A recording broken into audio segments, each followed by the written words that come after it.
You saw the warning sign and read the text, and apparently, you know the risk. So why did you do it anyway? It turns out there's a notable gap between knowing a danger exists and actually changing your behavior to avoid it. So, what makes an effective warning? G'day everyone, welcome to Safe As. I'm Dr. Ben Hutchinson. Today we're diving into a meta-analysis that explores 30 studies to determine how effective are warnings. A meta-analysis is a technique where the results from multiple studies on the same subject are grouped together to evaluate overall trends. The reference is Hancock et al., 2020, titled How Effective Are Warnings? A Meta-Analysis, published in Safety Science. Warnings include multiple things, including hazard labels, signs, safety data sheets, medication, and more.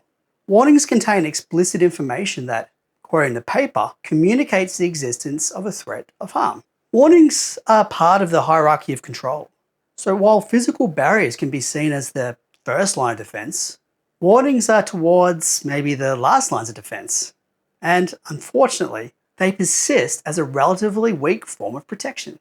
The authors separate warnings from other forms of hazard communications. Warnings are different from advisories, which communicate anticipated, preferred, or expected courses of action.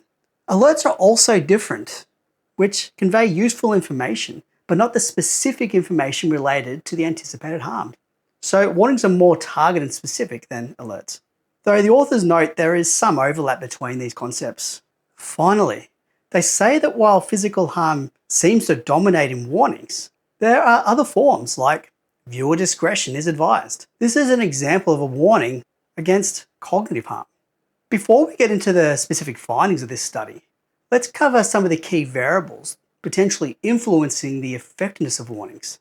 The meta-analysis included these following factors: integration of the warning into the task, its seriousness or specificity of consequences, like a warning starting with serious injury or death, the warning visibility, and if it's eye-catching, details in the warning, and clutter in the writing, and more. So, what did they find? A key finding, of course, is that there's a gap between knowing and doing. So, we can compare recall versus compliance. The study confirms a significant gap. Recognizing a warning does not linearly equate to complying with it. Someone can perfectly recall a warning's content, but still choose to ignore it. A warning's noticeability is mediated by its size and sensory noticeability. Things like its luminance, bright colors, and contrasting backgrounds. Recall of content is significantly improved by these types of eye-catching sensory features. Quickly, based on the forest plot in the study, a forest plot is used to visualize results. The findings further to the right of the plot indicate stronger positive effects on compliance. The presence of words on warnings shows the largest estimated effects, with task integration and warning placement also demonstrating significant positive impacts. The horizontal lines under the numbers, or whiskers, represent the uncertainty around each effect estimate.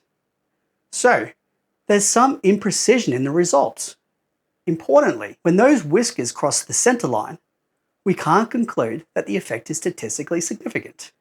It's also worth noting that many of these confidence intervals overlap those horizontal lines, which means we should be cautious about ranking warning features as clearly better or worse because we just don't have strong enough evidence. So, what drives adherence to warnings? First, the power of words. Interestingly, the presence of text is a much stronger predictor of compliance than pictures alone. Explanatory text provides an immediacy of understandability that graphics often lack. Second, task integration. Compliance is highest when the warning is unavoidably encountered during a task. For example, placing a warning label directly on the tape used to open a package is more effective than placing it in a separate manual. Third, proximity and immediacy. Warnings work best when they access direct perception at the moment of risk, rather than relying on a user to recall a warning that they saw earlier. Next is about the psychology of warnings. Humans are information foraging creatures who quickly stop paying attention to uninformative sources. If a warning is omnipresent, like it's always around us, but never leads to a consequence, people habituate to it and stop noticing it entirely. Next, people rate warnings as more believable and treat them more seriously when the language is more specific about the hazard. Phrases like, "this product will kill you," remove ambiguity and increase the perceived threat. Finally, there's an anti-warning paradox, meaning there's a conflict between safety and sales. A warning's present can decrease a person's positive attitude towards a product. This leads to anti-warnings, cases where commercial interests may intentionally weaken a warning to avoid discouraging a purchase. So, what can we make of the findings? For one, there's an art and science to designing effective warnings. Luckily, there are plenty of guides available. Drop a comment if you want me to cover one of those guides in a future episode. Secondly, the traditional hierarchy of control lists warnings among the least effective options, and really, the last or second last line of defense. But interestingly, these authors argue that regarding psychological harm, warnings can be considered as a first line of defense. I'm not so sure I agree, given the research highlighting how design, organizational and structural factors within organizations can create the conditions for psychological harm. But it's an interesting contention. Anyways, to optimize warnings, integrate them into the task as best you can. Use clear text over pictures and be specific about the consequences. And the location matters. Placement has a strong effect. The study notes that horizontal warnings are generally recognized faster than vertical ones. And placement to the left of center can lead to faster response times. Clutter is also a compliance killer. An increase in clutter, like crowded labels or small fonts, significantly decreases compliance. Simpler warnings are not only complied with more often, but are also recalled with higher accuracy. And shameless plug, but semi-related, check out my audio pod on Spotify or Apple for research on designing better procedures. Itself an art and science. That's it on Safe As. Please like and subscribe. And if you'd like to support the channel, then feel free to shout a coffee. Links in the show notes.